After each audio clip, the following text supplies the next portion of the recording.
बिस्मिल्लाहिर्रहमानिर्रहीम अस्सलाम वालेकुम। आज की वीडियो आप लोगों के लिए एडमिशन से रिलेटेड है कि आप सबको एडमिशन की न्यू पॉलिसी किससे रिलेटेड आप लोगों को बताना है और एडमिशन कब खुलेंगे, किस तरह से अप्लाई करना है, वो भी आपके साथ शेयर करूंगा।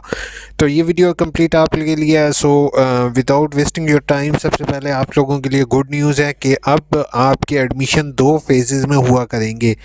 पहले भी 2 फेजेज़ में था, लेकिन उसमें थोड़ा सा डिले हो जाता था। एक फ़र्स्ट फ़ेज़ होता था, एक सेकंड फ़ेज़ होता था। अब बच्चों को ज़्यादातर को नहीं पता कि सर फर्स्ट फ़ेज़ क्या है, सेकंड फ़ेज़ क्या है, कौन कौन से प्रोग्राम है। काफ़ी मुश्किल थोड़ा सा कॉम्प्लिकेटेड हो गया था, तो उसको हम आज इजी वे में समझेंगे। एडमिशन अब याद रखना है, आपने 1 जनवरी को खुला करेंगे और दूसरे एडमिशन जो होंगे वो दिसंबर 1 जनवरी के बाद दूसरे एडमिशन जो खुला करेंगे वो आपके छठे महीने में यानी कि जून के अंदर खुला ओपन होंगे। अब इनके पेपर्स कब होंगे याद रखिएगा। जो 1 जनवरी वाले होंगे ना एडमिशन, उनके पेपर होंगे नवंबर दिसंबर में, ठीक है। यानी कि नवंबर दिसंबर तो ज़्यादा कह गया, अक्टूबर में सितंबर में उसका सेमेस्टर स्टडी पीरियड हुआ करेगा। और इस वाला जो आपने पिछला पढ़ा है, तो आपके एडमिशन जो होंगे वो 1 जनवरी से खुलेंगे। अब एडमिशन में ऑफ़र कौन कौन से होंगे, एक चीज़ आती है जिसको कहते हैं बेटा फ़ेस टू फ़ेस प्रोग्राम, दूसरी आती है डिस्टेंस लर्निंग। अब इसको आसान लफ्ज़ों में समझाता हूँ। फ़ेस टू फ़ेस का मतलब क्या है कि चेहरा, आप लोगों का चेहरा देखो, आप उनका चेहरा देखो, ठीक है, सिंपल वर्ड्स में। ठीक है, चेहरा देखने से मुराद ये है कि आप रेगुलर जाके क्लासेस लेते हो इस्लाम इकबाल हेड ऑफिस या रीजनल ऑफिस में, ठीक है। दूसरा आता है बेटा डिस्टेंस लर्निंग। डिस्टेंस लर्निंग में आपने चेहरा नहीं देखना, मतलब आप घर पे बैठते हो, असाइनमेंट लिखते हो, ट्यूटर को भेजते हो, ठीक है। ये 2 फेजेस में एडमिशन होते थे पहले। हमेशा होता ये था कि पहले फर्स्ट फेज़ होता था जैसे कि जनवरी में और मार्च में और दूसरा फेज़ होता था मार्च अप्रैल में।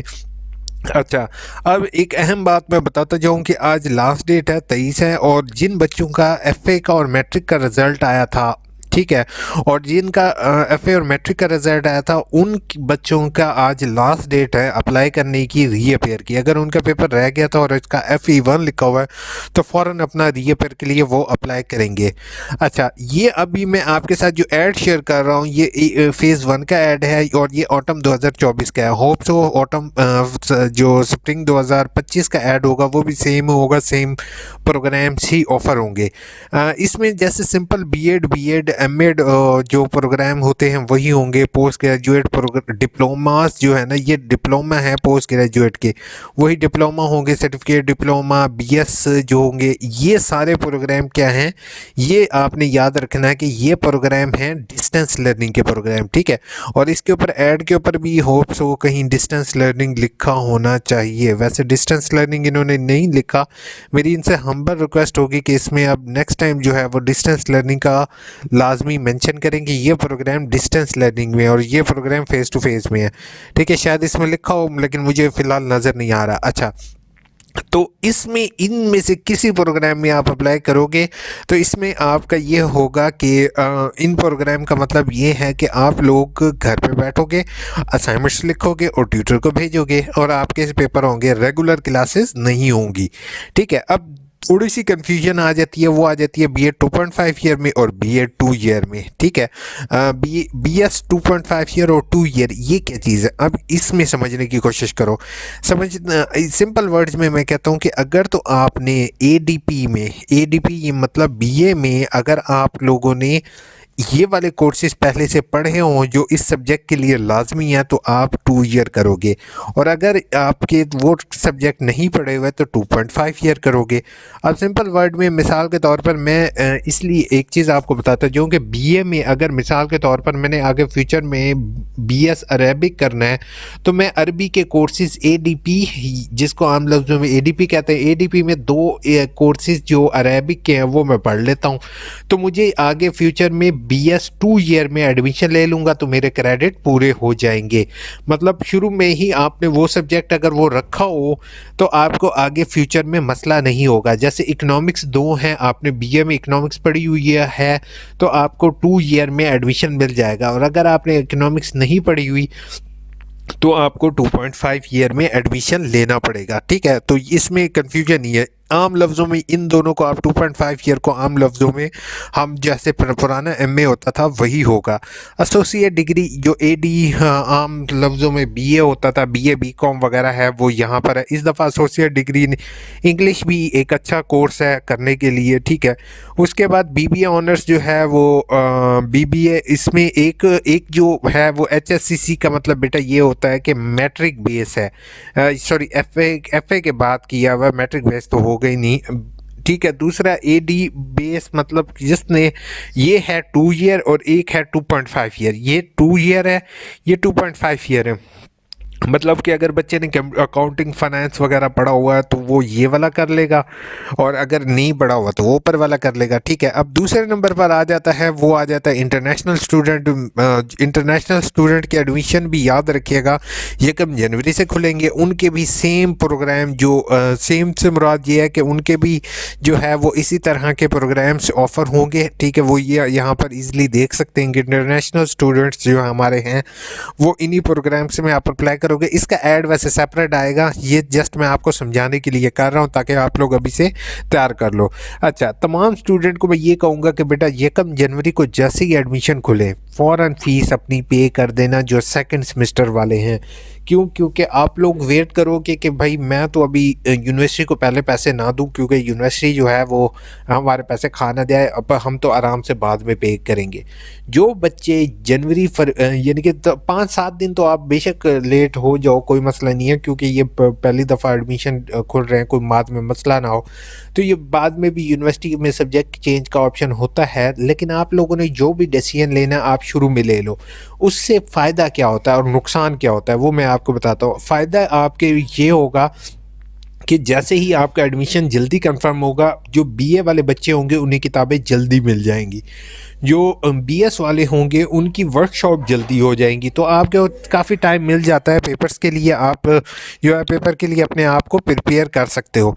अब तीसरे नंबर पर चीज़ आ जाती है वो डिस्टेंस लर्निंग की ही है। ये डिस्टेंस लर्निंग की नहीं है, रेगुलर किया मतलब फ़ेस टू फेस किया, वो ये होता है एमफिल और पीएचडी प्रोग्राम, ठीक है। एमफिल और पीएचडी का समझने की कोशिश करोगे, इसमें ये होता है कि आपको Islamic Iqbal open university secretariat Islamabad में जाकर सम टाइम वर्कशॉप्स वगैरह लेनी पड़ती हैं। ये डिस्टेंस लर्निंग में नहीं आता, ठीक है। टेस्ट वगैरह इस्लामाबाद में ही होता है, इंटरव्यू इस्लामाबाद होता है, ये डिस्टेंस लर्निंग नहीं है। बाकी अगर बीएस प्रोग्राम की बात करते हो तो बीएस प्रोग्राम में हो सकता है आपके रीजनल ऑफिसेस क्लासेस हों।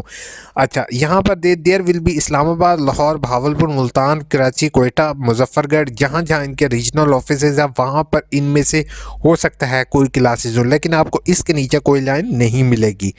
अब ये याद रखिएगा बीएस प्रोग्राम में जो है ये ज़्यादातर हेड ऑफिस इस्लामाबाद तो है ही है। उसके बाद नीचे आ जाता है बीएस बॉटनी, केमिस्ट्री, जोलॉजी वगैरह की ये क्लासेस भी वहीं पे होंगी। अब यहाँ पर ये ऑलरेडी पिछले सेमेस्टर का ऐड है, जैसे आप देख रहे हो कि 15 फरवरी तक इसकी लास्ट डेट थी, तो आप लोगों को यहाँ पर नीचे जो है वो एकेडमिक कॉम्प्लेक्स, आपका भाई भी यहीं पर गया था टेस्ट देने के लिए, अब दुआ कीजिएगा।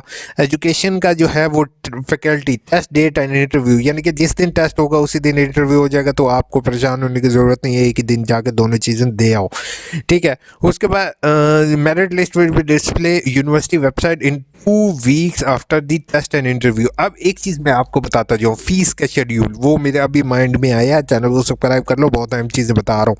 अच्छा, इसमें आप लोगों ने इसकी फ़ीस आप लोग शुरू में ही दे देते हो, इसमें कोई मेरिट लिस्ट नहीं होती, सारे बच्चे जो हैं जो भी अप्लाई करते हैं उनको एडमिशन मिल जाता है। इसमें क्या होता है, इसमें ये जो रेगुलर फेस टू फेस होता है इसमें लिमिटेड सीट्स होती हैं, ठीक है। तो जो बच्चों का मेरिट होता है शुरू में वो एडमिशन प्रोसेसिंग फ़ीस देते हैं 1500, मेरे ख्याल में 1000 रुपये या 500 है या 1000-1500 है, वो पे करते हैं। उसके बाद वो टेस्ट देते हैं, इंटरव्यू देते हैं, जब वो क्वालिफाई हो जाते हैं फिर उनसे फ़ीस ली जाती है, ठीक है, जब उनकी मेरिट लिस्ट हो जाती है। अच्छा, उसके बाद कहता है admission for teaching practice associate degree BA ODL mood open distance. ODL हमेशा याद रखना है, अब ये मेरे अभी माइंड में आया। Old distance learning mood will be start from 1 मार्च, यानी कि पहले 1 मार्च से स्टार्ट होते थे, अब वो 1 जनवरी से स्टार्ट होंगे। तो आप लोगों ने ओल्ड ऐड पर ये डेट नहीं जहन में रखनी, ठीक है। तो जैस क्या चीज़ें पैसे से फ़ीस वगैरह पे कर सकते हो। तीसरे नंबर पर आ जाता है जो कि चौथे नंबर पर सॉरी है ये, जिसमें रेगुलर प्रोग्राम है वो मैंने ऑलरेडी ऐड आपको इसी के साथ ही मैंने इधर बता दिया है। वही चीज़ें यानी कि बीएस लेवल की जो है रीजनल ऑफिस में भी हो सकती है और हेड ऑफिस में भी हो सकती हैं। अच्छा, अब लास्ट इम्पॉर्टेंट चीज़ आपके साथ शेयर करता हूँ। जो बच्चे ऑलरेडी इनरोल हैं किस में, किसी भी एडीपी में, बीएस में, पीएचडी में, एमफिल में, किसी भी प्रोग्राम में हो, उनके एडमिशन 1 जनवरी को खुल जाएंगे। आप सब ने 1 जनवरी को अपनी फ़ीस पे कर देनी है। जो न्यू स्टूडेंट है वो मेरी बात से थोड़ा सा परेशान होंगे, ठीक है, वो थोड़ा सा कि सर हमने हमारे पेपर तो हुए नहीं है। एक मिनट मैं यहाँ पे कैलेंडर खोल दूँ, कैलेंडर CNN बस जल्दी में स्पेलिंग ही मैं ऐसे लिख रहा हूँ ताकि आप लोगों को मैं कैलेंडर दिखा सकूँ। बस यहाँ पे मेरे से कैलेंडर निकला ही नहीं है।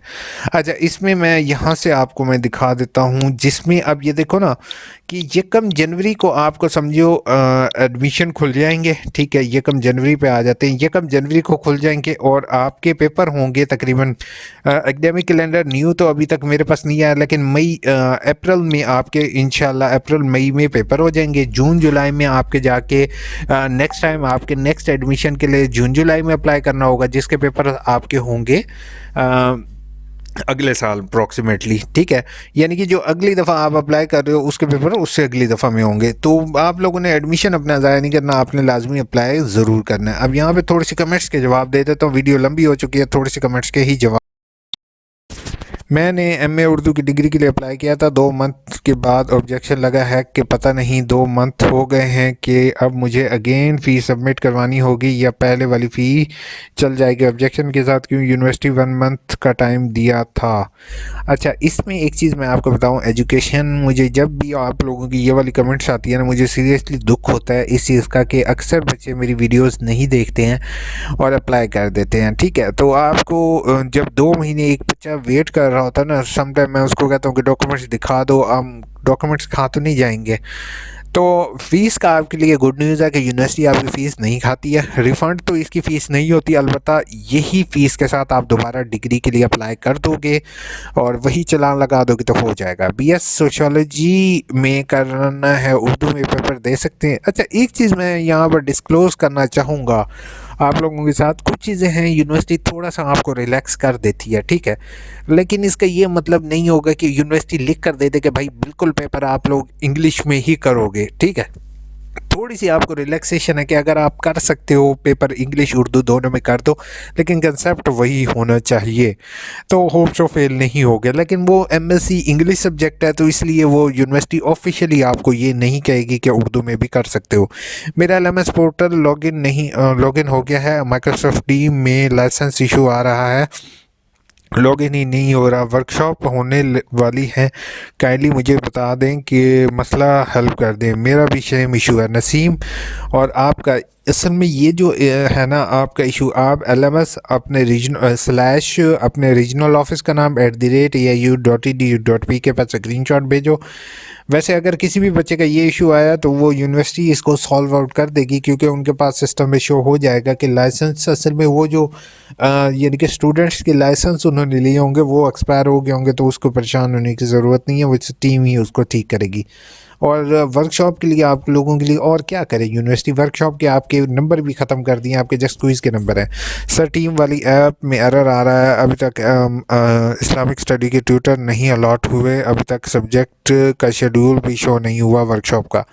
अच्छा, जो पहले सेमेस्टर के बच्चे हैं ना, मैं उनको बताऊं कि आप क्या शेड्यूल बनाने में थोड़ा सा टाइम लग सकता है। Second semester, third, fourth semester की वर्कशॉप पहले होंगी, आपकी बाद में होंगी, तो एक चीज़ के लिए आप लोगों ने वरीड नहीं होना, आपकी वर्कशॉप लाजमी होंगी। ये नहीं होगा कि आप लोगों को कि आपकी वर्कशॉप रह जाए, ठीक है।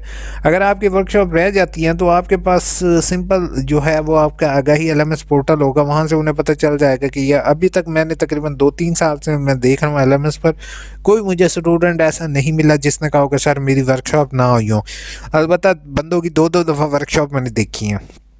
क्विज़ करने का बेस्ट वे ये है कि आप क्विज़ के पर फ़ोन का लैपटॉप पर एक क्विज़ जो करना है स्टार्ट कर दें और दूसरी तरफ उसी कोड की टेक्स्ट बुक का गूगल ड्राइव में ओपन करें। वहाँ पर टॉप पर सर्च आइकॉन पर क्विज़ स्टेटमेंट का एक दो वर्ड कॉपी पेस्ट करें, जिन डाउट हो कोमा लगाएं और वर्ड कॉपी करें।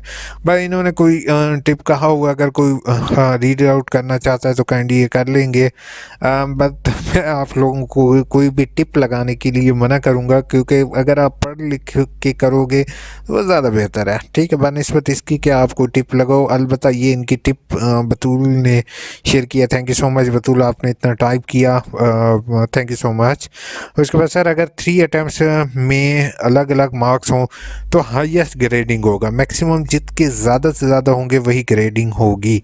सर माइक्रोसॉफ्ट टीम में साइन अप एरर आ रहा है, टेंशन ना लो, सॉल्व हो गया होगा अब तक। It is necessary to click the done button. नहीं नहीं, ये ज़रूरी नहीं है, अक्सर ग्रुपों में ये चीज़ शुरू हुई है कि वहाँ पर डन लाजमी लिखो, या कोई इसके कोई नंबर नहीं है, जस्ट उसके नंबर है। सर एलएमएस का लॉगिन हो रहा है बट नॉट एनरोल। एलएमएस का क्या, अभी आपको एलएमएस में लिंक नहीं किया होगा, इसी वजह से। बीए की वो कब तक आती हैं? बीए की वैसे अब तक तो काफ़ी बच्चों को मिलना शुरू हो गई हैं। क्विज़ में अगर चैट जीपीटी की हेल्प लें, चैट जीपीटी की मैं हेल्प नहीं कहूँगा, क्योंकि चैट जीपीटी पे आंसर गलत भी आ रहे हैं। सर मेरा एलएमएस का नहीं आया, वर्कशॉप स्टार्ट हुई है, मेल कर दिया यार। एलएमएस का मुझे इतना गुस्सा आता है ना समटाइम, गुस्सा क्या करे बंदा यार। EIU की वेबसाइट पे जाओ, फॉरगेट पासवर्ड के बटन पर क्लिक करो, या मेरी फॉरगेट वाली वीडियो देख लो यार। ज़्यादा मैं कुछ नहीं कहता हूँ, सिर्फ एक लिंक प्रोवाइड कर दूंगा नीचे कमेंट में, इसके ऊपर क्लिक करो। ठीक है, यहाँ पर कोई भी आपका इशू हो ना, मैं कहता हूँ स्टेटमेंट पढ़ते जाओ। दिसंबर में वर्कशॉप, ठीक है, अभी मैं आपके सामने ही क्लिक कर रहा हूँ, बुक्स नॉट रिसीव, एलएमएस, यहाँ पर एलएमएस का पासवर्ड से रिलेटेड मैंने शेयर की है। पासवर्ड एलएमएस पासवर्ड हासिल करें, ये देख रहे हो, पासवर्ड हासिल करने का तरीका सामने लिखा हुआ है, जस्ट इस पर क्लिक करो और अपना पासवर्ड हासिल करो, दैट्स इट। और कुछ भी करने की आपको ज़रूरत नहीं है। ठीक है, अपना ख्याल रखिएगा, दुआ में याद रखिएगा, ठीक है।